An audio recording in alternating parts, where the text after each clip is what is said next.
Hey everybody, it's Brooke with The Buttered Home and welcome to my messy kitchen. You're going to hear a lot going on in the background today. We're doing a little bit of home reno in the background, so if you hear any tools banging, it's not in the kitchen, it's in the living room. So today we are about to smoke some ribs, or Big D is about to smoke some ribs. We find these great St. Louis style ribs all the time at Publix on like buy one get one free. So whenever we see them, we take the opportunity to get them and smoke them because they are fantastic. So Big D is a master. Now if you need a good rib recipe that anybody can do inside the house using your Instant Pot, we've got that for you over at The Buttered Home. But we're not talking about ribs today. We're talking about really the star of the show whenever you have barbecue of any kind. And we're celebrating the last bit of summer this month with some good basic recipes that everyone needs to have in their recipe box. And today we're going to be sharing with you our favorite recipe for Southern coleslaw. It's really simple, really easy, and very flavorful. So let's get started. This is perhaps one of the easiest, most flavorful recipes that you'll ever find, and it's just a few ingredients. We make things easy by getting a store-bought bag of coleslaw mix, but now if you wanted to chop up your own cabbage, go right ahead. I just like doing things quick and like to take as many shortcuts as I can. So, and this, like so many other recipes that have a dressing or a marinade or anything like that, the sooner you can do it, the longer it can sit and kind of meld into all of the flavor components, the better. So we're doing this early today so that it will be perfect and we'll have marinated in the fridge for at least 2 hours and be ready to eat whenever we're ready for it. So to a small bowl, we are going to mix in 4 teaspoons of white vinegar. Now here, I do want to mention, if you wanted to use apple cider, you certainly could, but you just need that acid to help tenderize the cabbage. So whatever acid you choose, you can use lemon juice, you can use white vinegar, distilled white vinegar, apple cider vinegar, anything like that will help tenderize the vegetables. Now to that we're going to add in 1/4 cup of just white granulated sugar. Then we're going to add in 1/4 teaspoon of dried mustard and about 1/4 teaspoon of salt. And we're just going to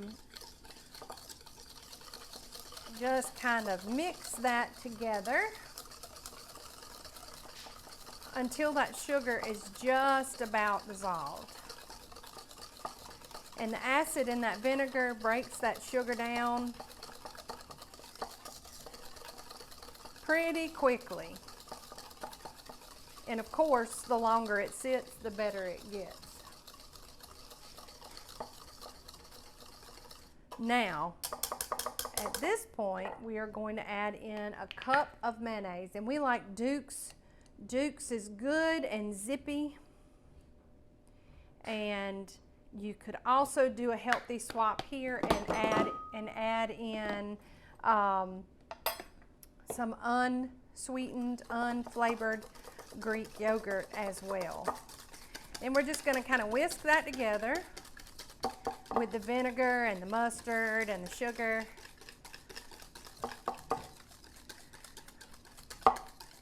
Now, it's not in the recipe, but I like to add just a bit of crushed red pepper.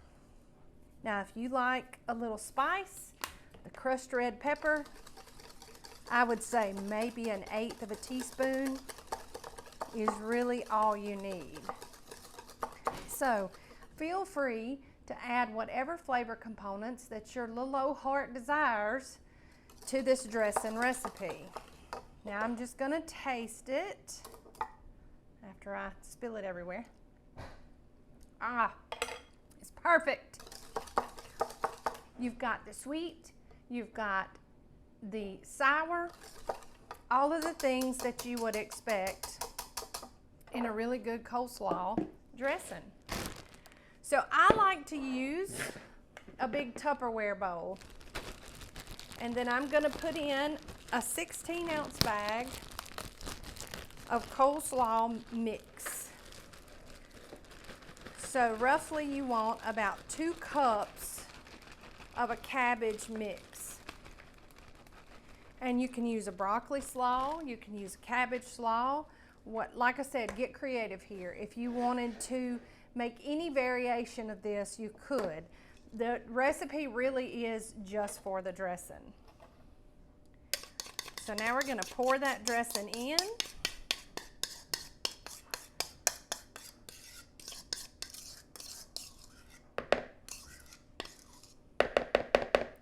And get every last little bit of it. And I'm just going to kind of loosely just mix that up. Just kind of fold it in. Now, it's not going to look like enough. So that's my disclaimer on this recipe. That dressing is not going to look like enough. But here's what happens. The acid and the sugars start to break down the cabbage. They break down the cabbage and allow the cabbage to release some of its water, because cabbage, like most vegetables, has a good bit of moisture in it. The acids and the sugars help bring out that natural flavor, and it produces its own moisture inside of that dressing and becomes part of the dressing. That is the interesting thing about coleslaw. And that's why any coleslaw recipe that you make, even if it is an oil-based or and not a cream-based like this one, it never, ever, ever looks like enough, because the last component of the dressing is the vegetable that you put in it. Now, the reason why I like to use a sealable bowl like this is because really there's only so much mixing I can do with that spoon. But at this point, I can shake it up and kind of move it around and flip the contents around in there and get it all incorporated and mixed. Now, I'm going to store this in the refrigerator for at least 2 hours. Overnight is best. Then we're going to come back and I'm going to show you the finished product to show you that the cabbage has wilted a bit and the sauce is creamier, thicker, and there's more of it because of what happens to the cabbage. So don't go away. We'll be back quicker for you than for me right now to show you this wonderful, delicious Southern coleslaw. So stay with us.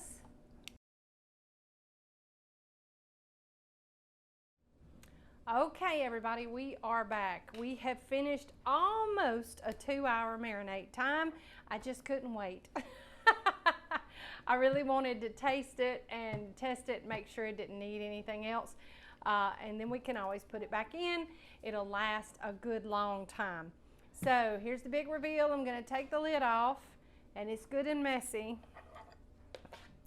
But the important thing that you see is look at that dressing, how it's welling up.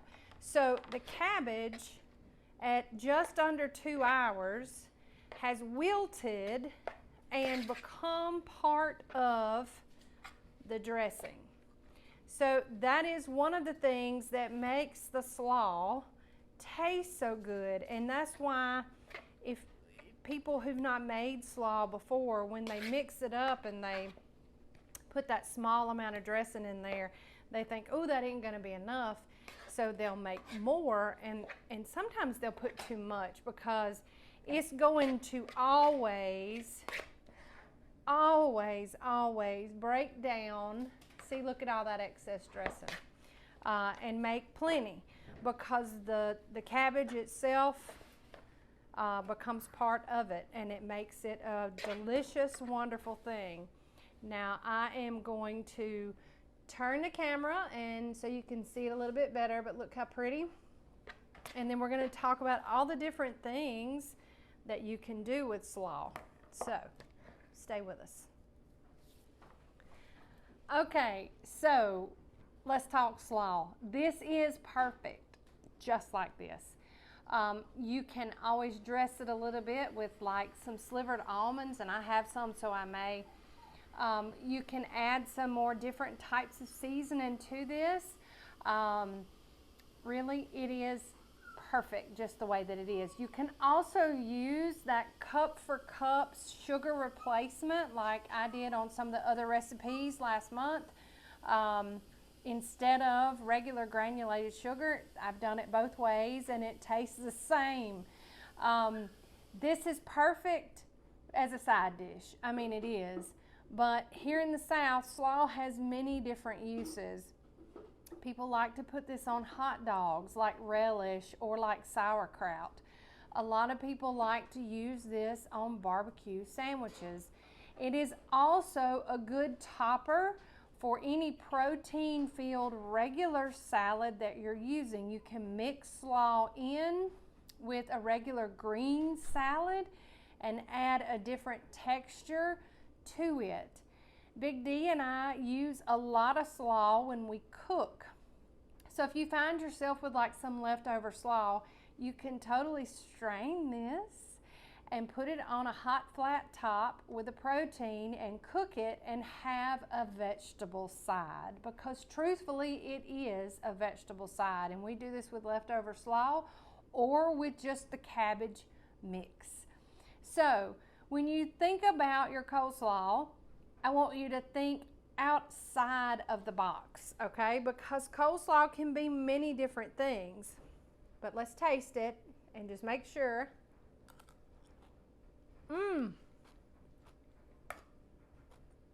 Fantastic. Crunchy. Sweet. Got a little zip to it. It's all the things that you expect in a cabbage slaw. And this is the perfect side accompaniment to really anything. Let me chew it up. Here's Reagan. What you need? You want a bite? Mm-hmm. Get you a spoon. Okay. So, when I'm cooking, she's here. Come on, you can come on camera with your Vote for Pedro shirt on. Nobody cares. All right, let's do the Reagan test. Does it need anything? Okay, good deal. Don't go far. No. Because that's for today, and I put a big helping in there, so I don't know that you need all of it. We'll save it for later. Anyway, it's perfect. Even your kids will love it, just like you do. This is a staple recipe, and yes, you may have a good recipe for slaw, but keep in mind there are people who don't know how to make it. This is one of those things that people think is complicated, and it's not. You just have to invest the time in letting it marinate. And this is real easy. If I ever need it, I get up in the morning, make it first thing, stick it in the refrigerator, and kind of forget about it. So we've got lots more to share with you this month along these same lines. We hope that you'll be with us. If you haven't already, make sure that you're following us on all of our social media channels. We have lots of fun no matter where we are, whether that's Instagram, YouTube, or Facebook. So we want you with us on all of those platforms. Also, this recipe can be found just like all of our others over at thebutteredhome.com. We would really appreciate you giving us a visit, and while you're there, you can print this recipe for free over there to keep in your own recipe box. And as always, if you want this video, just like all of our others, in one convenient place, head over to YouTube and search for The Buttered Home. And if you haven't already, make sure that you hit that subscribe button so that you can be notified when we drop new videos like this one. Y'all, as usual, it's been fun, but I got to go and make sure that Big D is cooking those ribs correctly, because I am the master supervisor around here when it comes to cooking. Shh, don't tell him I said that. Y'all have a wonderful week, and be here next week. We have even more to share with you. And as always, from the buttered home to your home, we love y'all. Bye.